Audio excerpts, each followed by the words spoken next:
Halo adik-adik, selamat bergabung kembali dengan saya di kelas Kimia Dasar. Pada video kali ini, kita akan membahas tentang kinetika kimia, studi tentang laju reaksi. Sebagai pendahuluan, kita diperlihatkan ada reaksi dari A ke B, di mana A itu adalah reaktan, molekul berwarna merah, sedangkan B itu adalah molekul berwarna biru, di mana di sini pada saat waktunya 0 menit, semua terisi oleh reaktan A. Kemudian dengan berjalannya waktu, jumlah bola berwarna merah semakin berkurang. Kemudian jumlah molekul yang berwarna biru itu semakin meningkat. Dengan demikian, kalau kita buat grafik antara waktu dengan jumlah mol, maka untuk molekul A itu semakin lama semakin menurun, sedangkan untuk B semakin lama semakin meningkat. Laju reaksi itu adalah hubungan antara perubahan konsentrasi dan waktu, dan di sini kita memberikan istilah kecepatan reaksi. Faktor-faktor yang mempengaruhi laju reaksi, yang pertama adalah kimia, jadi ada kekuatan ikatan, ada reaktivitas, kemudian kemampuan untuk berinteraksi dengan molekul yang lain. Ini ada keadaan fisik dan luas permukaan untuk larutan, padatan, dan untuk reaksi campuran. Kemudian jumlah yang tercampur. Kemudian ukuran partikel. Kemudian selanjutnya yang nomor 3 itu adalah konsentrasi reaktan. Hal ini salah satunya adalah molaritas untuk larutan, kemudian tekanan untuk gas, kemudian volume untuk gas. Kemudian yang terakhir itu adalah temperatur serta katalis. Sekarang ada latihan soal. Dari pernyataan berikut ini, mana yang mempercepat reaksi? Yang pertama, pengadukan. Kemudian dilarutkan ke dalam air untuk ionik. Yang ketiga adalah penambahan katalis. Kemudian grinding atau penghancuran untuk solid. Yang benar adalah semuanya. Kemudian untuk mengukur laju bisa dihitung atau ditentukan untuk setiap boleh reaktan, boleh produk. Any substance, boleh reaktan, boleh produk. Untuk laju, satuannya adalah molar per detik. Dan untuk menghitung, ini bisa yang pertama adalah laju instan atau laju saat itu, kemudian rata-rata, dan juga laju mula-mula.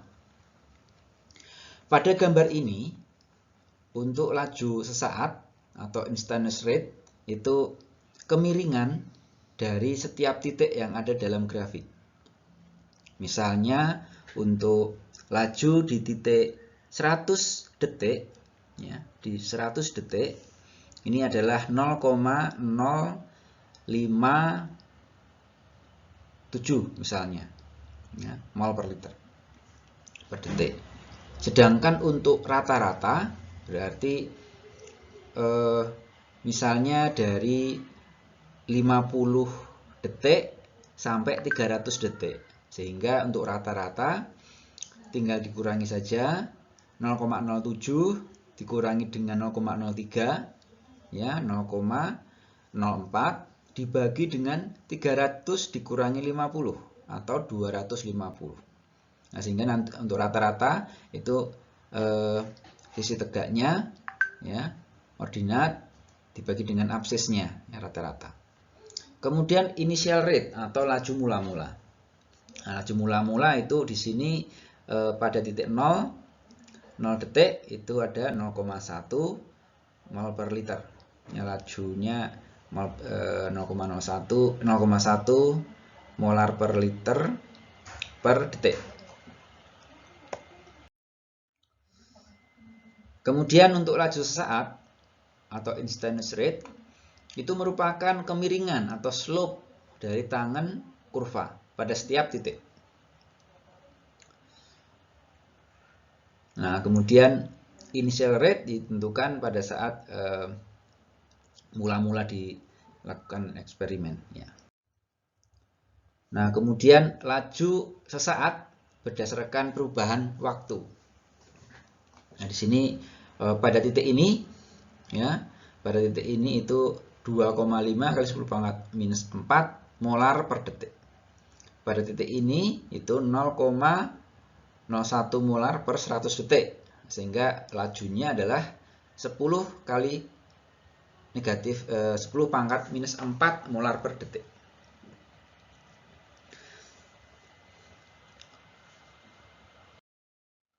Kemudian laju reaksi rata-rata.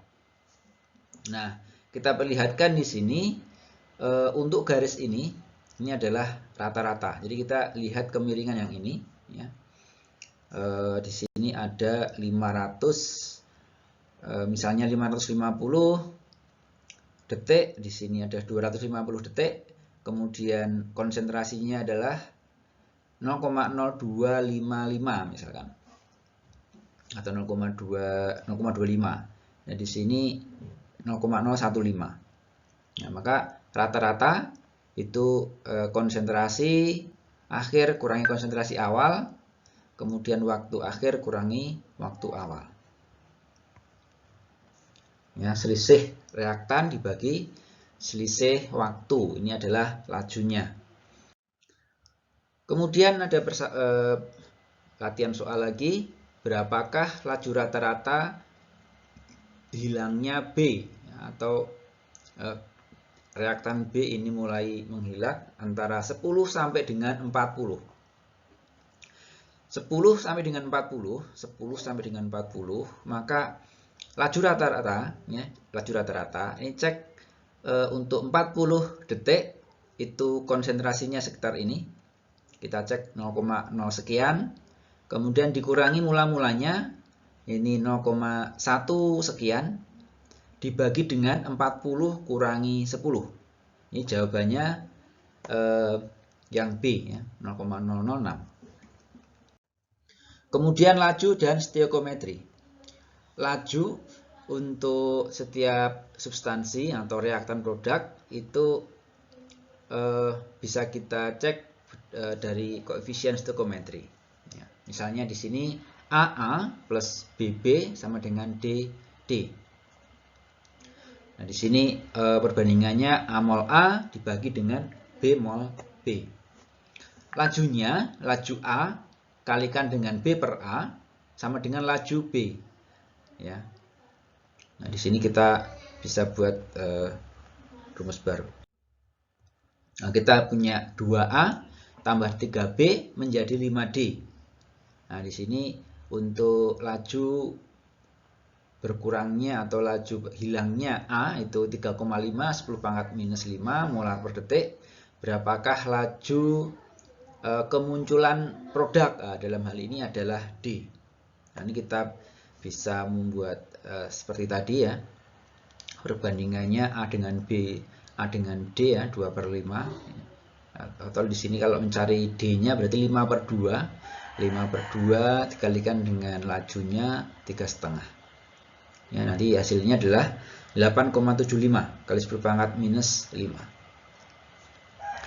Nah, kemudian di sini untuk 3A plus 2B menjadi C, maka kita bisa mengukur laju B. Ya. Nah, nanti kita bisa cari laju C itu berapa. Nah, laju C adalah setengah, karena C ini 1, kemudian B-nya 2, jadi 1 banding 2, setengah laju B. Kemudian untuk reaksi, contoh, ya, 2CO menjadi 2CO2 dengan pembakaran tambahan O2, laju reaksi CO itu 2 molar per detik. Berapakah laju untuk oksigen? Nah, di sini kita cek untuk koefisiennya, stoichiometrinya. Ini setengahnya karena 1:2. Mari kita lihat yang diukur adalah O2. Kalau dibandingkan dengan CO ini setengahnya, jadi setengah. Ya. Nah, kemudian laju, ini tergantung dari konsentrasi. Laju itu sama dengan K, kalikan dengan reaktan, konsentrasi reaktan, pangkat dengan order reaksi. Nah, di mana K ini adalah konstanta laju. Semakin tinggi K-nya, maka semakin efektif. Dan harga dari K ini harus ditentukan secara eksperimen. Ya. Harus ditentukan secara eksperimen. Contohnya 2A plus B menjadi 3C. Nah, di sini rate-nya itu 0,045 kalikan dengan A kalikan B. Nah, di sini ordernya 1. Ya.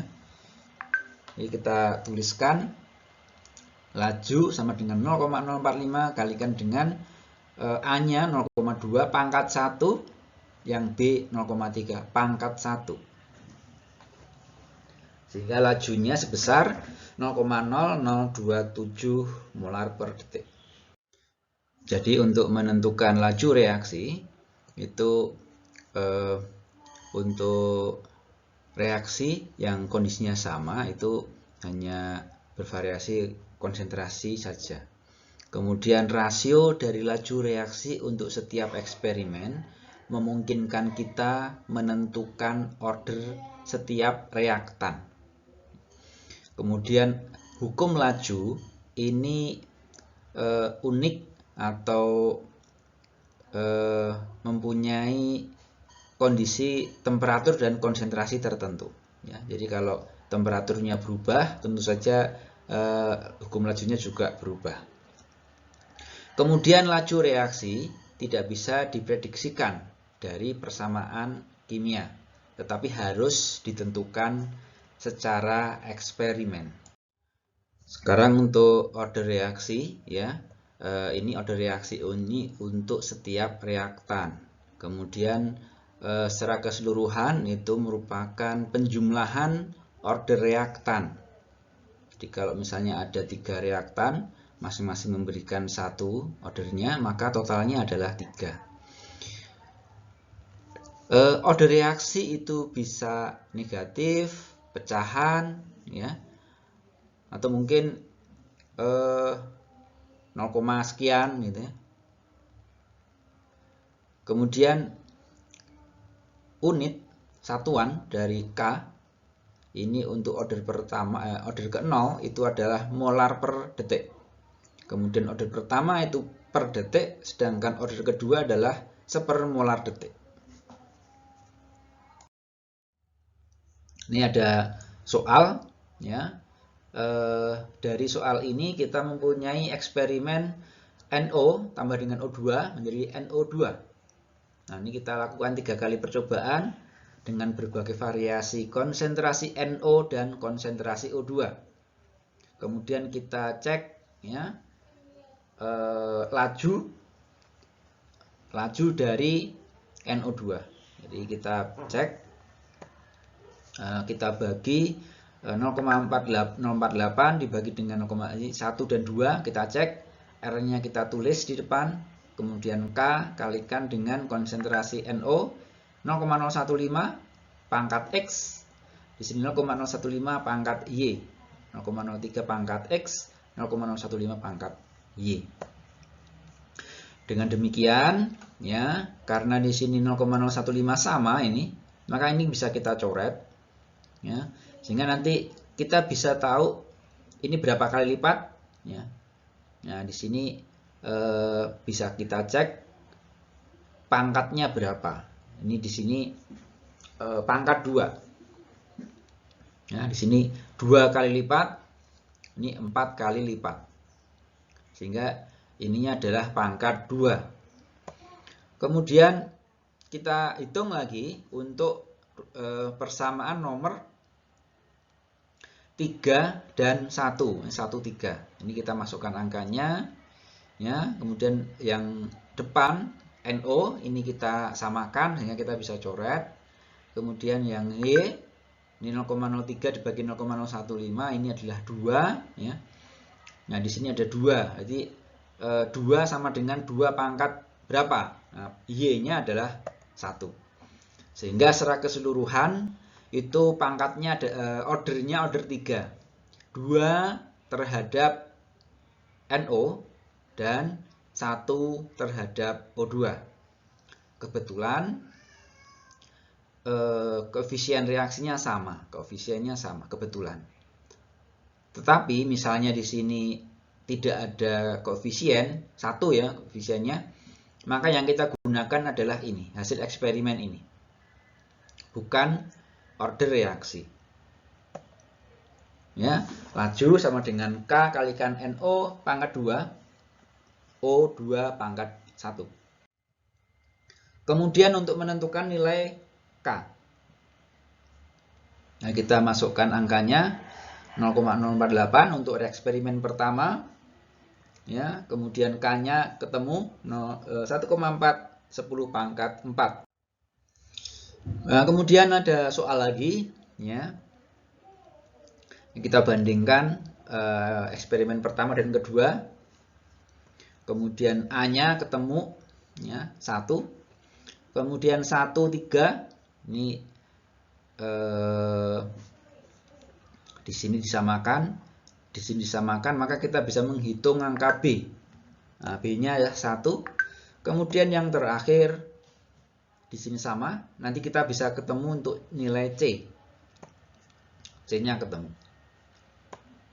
Ya, sehingga lajunya ini 1 terhadap A, 1 terhadap B, dan 0 terhadap C.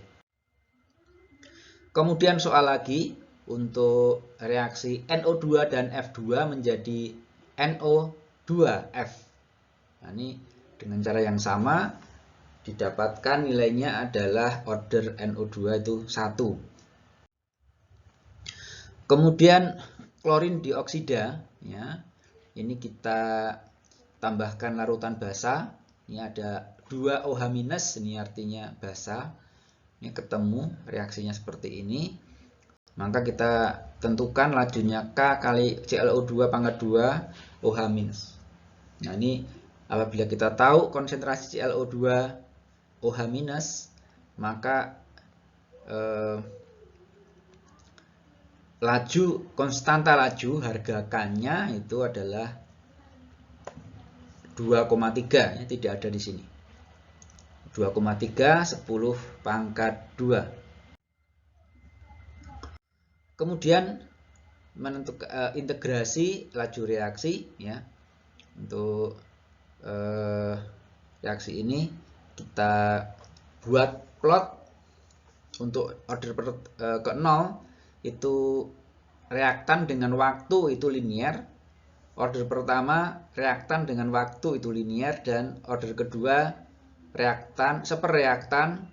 Order pertama itu ln reaktan dengan waktu, order kedua seperreaktan dengan waktu. Contohnya, tentukan order reaksi secara grafis. Nah, di sini kita punya reaktan N2O5, produk NO2 dan produk O2. Nah, ini yang kita fokuskan hanya reaktan saja yang ini, ya. Kita lihat di sini waktu dengan konsentrasi. Hitung menggunakan grafik. Jadi untuk order ke 0, order ke 1 dan order kedua. Kalau order ke 1, jadi dari data ini kita bisa buat grafik.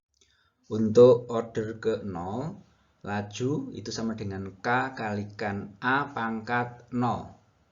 Karena ordernya ke 0, maka laju sama dengan K, ya. Kemudian kita buat plot antara reaktan dengan waktu. Ini akan membentuk garis lurus, ya. Kalau kita selesaikan, A sama dengan A0 minus KT, ya, dimana A itu adalah jumlah tersisa setelah T, dengan A0 itu adalah jumlah mula-mulanya. Kemudian kita punya contoh soal A menjadi B untuk order ke 0 dan laju konstantanya adalah 0,02 molar per detik ya. Kemudian setelah 15 detik apabila mula-mula 1,5 molar, berapakah sisanya? Nah, ini A sama dengan A0 minus KT. Kita tinggal masukkan angkanya, didapatkan hasil. Kemudian soal berikutnya ya dengan cara yang sama, A sama dengan A0 minus KT, kita masukkan angka-angkanya, detik 5 detik. Kemudian berikutnya, manakah yang benar untuk satuan konstanta ya, K ya, untuk order ke 0. Nah, ini order ke 0 itu adalah molar per detik. Kemudian apabila mula-mula 2,5 molar tersisa setelah 5 jam, berapakah mula-mula atau A0-nya? Ini juga menggunakan cara yang sama, didapatkan 2,9 molar. Kemudian order ke 1. Jadi kalau tadi laju sama dengan K kalikan A pangkat 0 untuk order ke 0, sedangkan untuk order ke 1 itu rate sama dengan K kalikan A pangkat 1. Nah, ini biasanya untuk dekomposisi atau peluruhan radioaktif gitu ya. Kemudian kita buat integrasi dari dA per dt K kalikan A. Kita integrasikan, didapatkan ini. Jadi D, kemudian A, kemudian dt sama dengan KA. Nah, kemudian DA dibagi dengan A sama dengan K dt. Kalau ini kita integralkan, DA per A integralnya adalah ln A. Kemudian K dt, K itu konstanta sehingga K, dt-nya integralnya adalah delta T. Nah, ini dari A0 sampai A1. Ya. Sehingga ln A kita masukkan A1 sama dengan ln A 0, karena ini di sebelah sini negatif, pindah ruas menjadi ln A0. Kemudian tambah dengan K delta T, T1 kurangi T0. T0-nya 0, maka delta T menjadi T. Sehingga kita bisa rubah menjadi bentuk ini. Ya. Kemudian contoh yang lain, ini ada peluruhan radioaktif. Ini setelah 21 hari. Apabila mula-mula 100%, setelah 21 hari menjadi 33%. Berapakah konstanta laju? Nah, ini kita gunakan rumus yang sama. Ln A0 per AT sama dengan KT. 100% dibagi dengan 33%. Nah, ini kita buat ln 100 per 33 sama dengan K, T-nya 21 hari. Ketemu 0,0528 per hari. Atau kita buat detik, 6 kali 10 pangkat 7. Ya, minus 7. Kemudian waktu paruh order pertama. Jadi kalau kita menghitung waktu paruh, itu kita cek mula-mula di sini, setelah separuh waktunya berapa. Dari sini separuhnya itu berapa. Itu demikian seterusnya ya. Sehingga nanti grafiknya menurun sampai habis. Nah, ini adalah waktu paruh. Ini 8 hari. Ini 100% selama 8 hari menjadi separuh, selama 16 hari jadi 1/4, 24 hari menjadi 1/8, 32 hari menjadi 1/6 mula-mula. Ya, kita bisa memonitor konsentrasi yang tersisa. Kemudian bagaimana waktu paruh hubungannya dengan K untuk order pertama? Ini kita masukkan A0, AT, maka A0-nya ini tersisa separuh ya, untuk waktu paruh. Pada waktu paruh T setengah itu A0 bagi 2 sama dengan A. Sehingga kalau kita selesaikan, maka T setengah itu ln 2 sama dengan K T setengah ya. T setengah adalah ln 2 per K. Contoh, ini waktu paruh untuk iodium 132 itu 2,295 jam. Berapa persen yang tersisa setelah 24 jam? Maka kita bisa hitung, tinggal dimasukkan angkanya. Harga K adalah ln 2 dibagi 2,295 hari. Jam ya, di sini jam. Sehingga K itu 0,302 per jam. Atau 0,0711. Kemudian berikutnya kita bisa menghitung setelah berapa lama itu ya.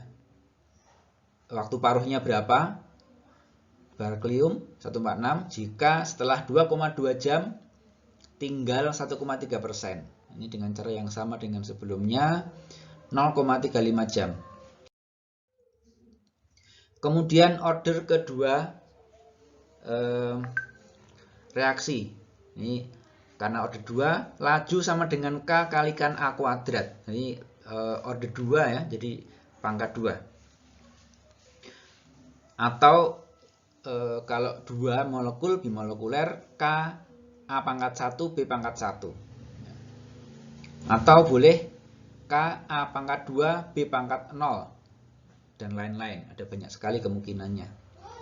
Nah, kalau diintegrasikan, ini untuk yang kasus ini laju sama dengan K A kuadrat dengan cara yang sama. Laju adalah dA per dt, kemudian dA A kuadratnya pindah ke ruas, dt pindah ruas, sehingga dA per A kuadrat sama dengan K dt. Nah, kalau kita selesaikan, diintegrasikan itu 1/AT minus 1/A0 sama dengan KT. Contoh, ada soal, ya, order 2, itu laju konstantanya itu adalah 5,3, 10 pangkat minus 5, ya. Setelah 2 jam, 0,35 molar. Berapakah mula-mulanya? Nah, ini A0-nya ditanyakan. AT-nya ketahui, K-nya tahu, T-nya tahu. Tinggal dimasukkan angkanya. Maka A0-nya adalah 0,4 molar. Kemudian waktu paruh order kedua, ya, tinggal dimasukkan saja separuh dari mula-mula. Ya, 1/K A0 sama dengan T setengah. Ini kita latihan soal dengan rumus 1/K A0 sama dengan T setengah, ya, sehingga kita bisa hitung waktu paruhnya sebesar 440 detik atau 7,4 menit. Kemudian soal yang lain, pada order berapa waktu paruh tidak tergantung terhadap konsentrasi mula-mula. Nah, ini adalah order ke-1 ya. Karena order ke-1 itu tidak ada A0-nya. Kemudian soal yang lain untuk moksium 0,1 molar. Ini mengalami peluruhan ya. Order kedua dan dia punya laju 2,3 10 pangkat minus 3 sepermolar jam. Berapakah setelah 90 hari?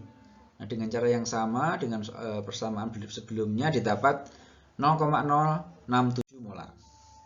Ini latihan soal ya. Kemudian berikutnya teori tumbukan. Ya, kalau kita cek di sini NO2Cl bereaksi dengan Cl. sebelum bereaksi, ini tumbukan, kemudian karena tidak pas posisinya, ini utuh, tidak ada perubahan. Tetapi apabila Cl-nya itu menabrak di Cl dan akan membentuk Cl2, maka NO2 akan terbentuk, Cl2 akan terbentuk. Nah, ini menunjukkan posisi tumbukan itu berpengaruh apakah reaksi berlangsung atau tidak. Kalau tepat posisinya, sudutnya tepat, energinya cukup, maka akan terbentuk reaksi. Ya. Ini ada 3 kondisi akan terjadi reaksi. Yang pertama harus ada tumbukan, yang kedua itu energinya cukup, kemudian orientasinya harus tepat. Nah, untuk yang pertama ini tidak terjadi reaksi karena orientasinya tidak tepat. Kemudian yang bawah ini tidak terjadi kalau energinya tidak cukup.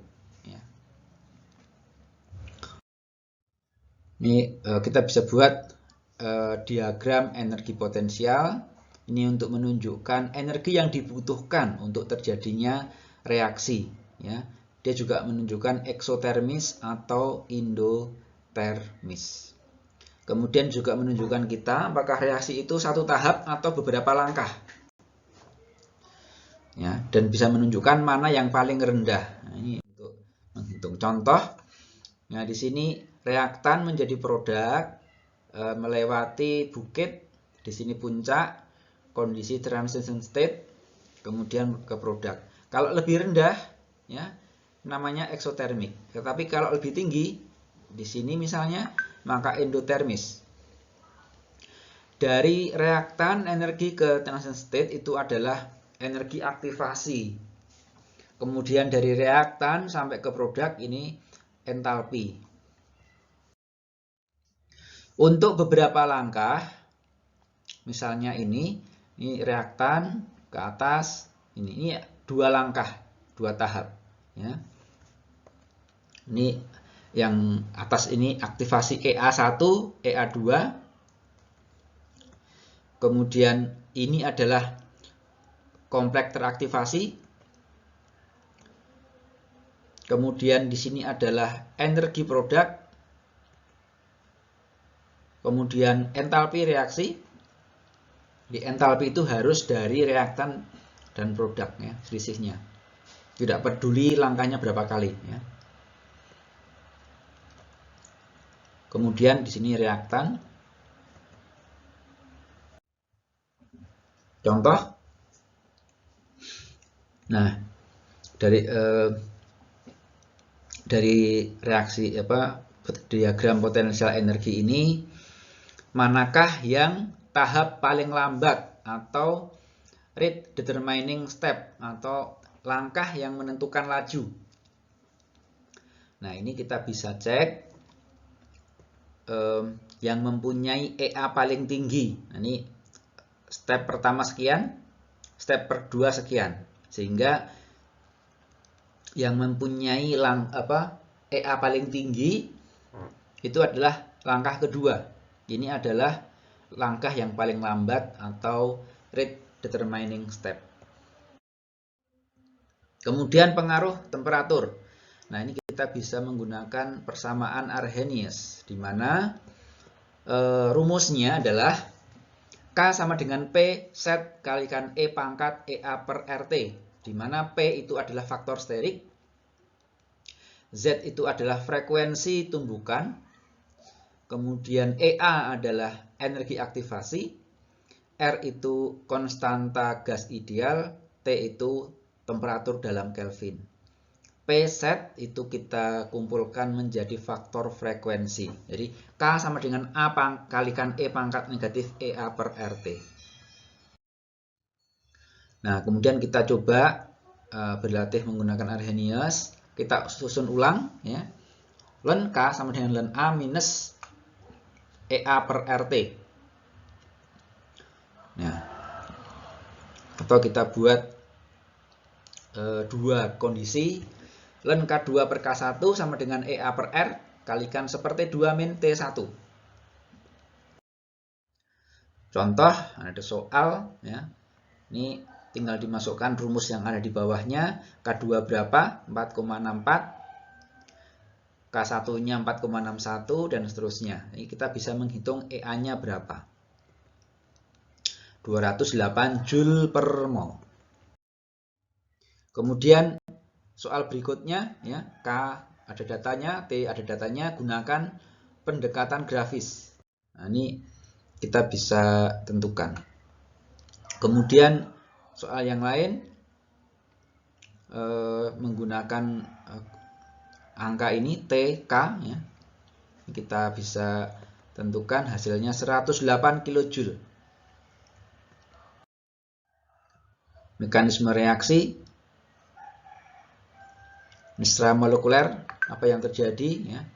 Dengan mekanisme reaksi ini kita bisa mengetahui sebenarnya apa yang terjadi selama proses berlangsung. Berapakah langkah, berapakah tahap yang terjadi.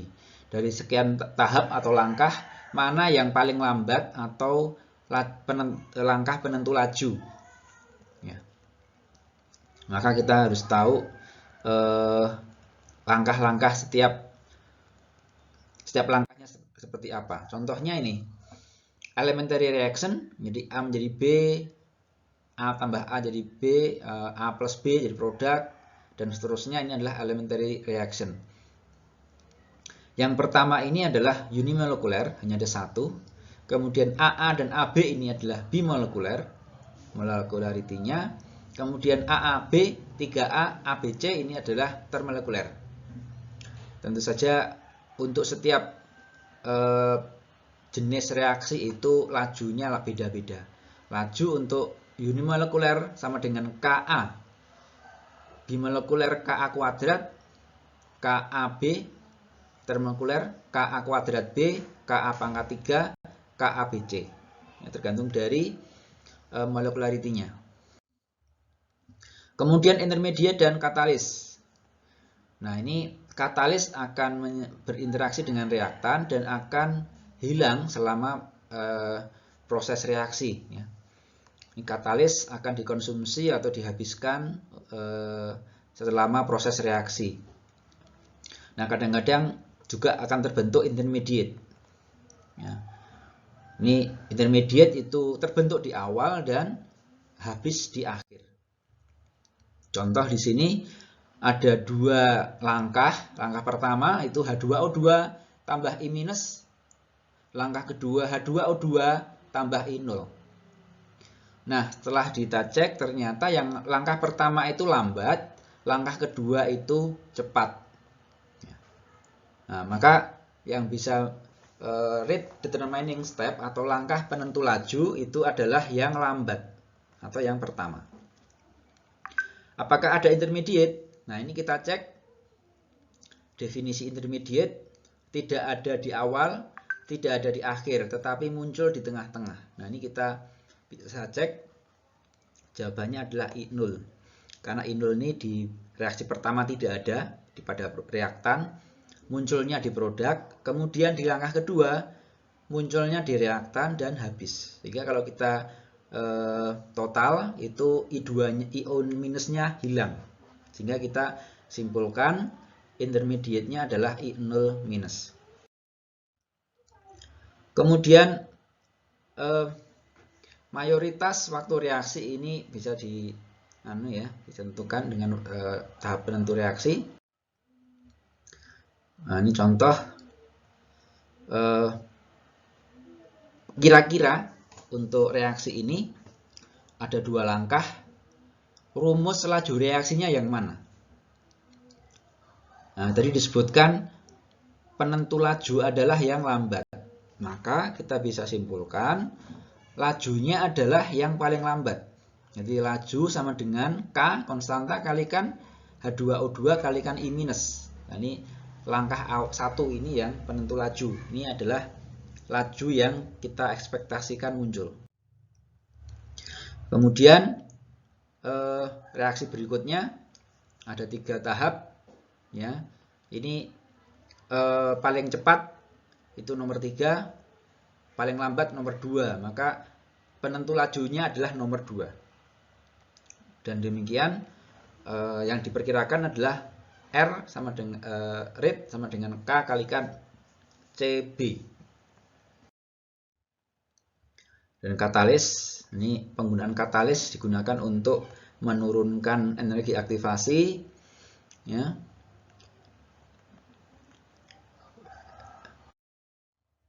Ini katalis. Ini kita punya katalis hidrogen dan homogen. Katalis hidrogen itu reaktan dan produk itu ada dalam berbeda fasenya, bisa cairan, bisa padatan, ya. Jadi hidrogen.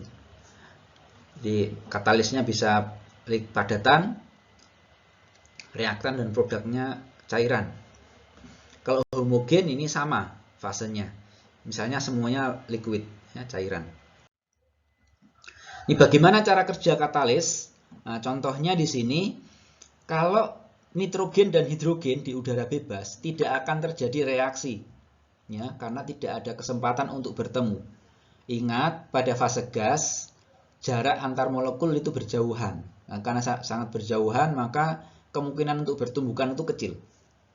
Nah, bayangkan ada katalis di sini, ya, di bawah ini ada katalis. Nitrogen, hidrogen ini nempel di permukaan katalis. Kemudian di permukaan katalis terjadi reaksi antara nitrogen dengan hidrogen. Kemudian setelah terbentuk NH3, maka akan terlepas. Dengan demikian, proses terjadi reaksi akan dipercepat dengan adanya katalis, ya. Ini contoh soal. Ini kita bisa latihan, prediksikan total tekanan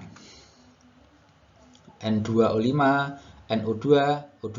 Ini kita buat N 1 minus alfa, 2 alfa N, dan seterusnya, ya. Nah, di sini 1 banding 2 banding setengah, ini 2, 4, 0. Ini bisa seperti ini. Totalnya tinggal dijumlahkan. Nah, ini hasilnya itu. Dengan cara yang lain, punya data, kita buat grafik, ya. Ini log, ya. Kita buat grafik, maka kita dapatkan hasilnya. Interceptnya kita ketemu. Kemudian rumus berikutnya yang digunakan, ya, kita gambar dari data itu kita buat grafik len P per P0 dengan waktu. Soal yang lain, ini kita juga punya grafik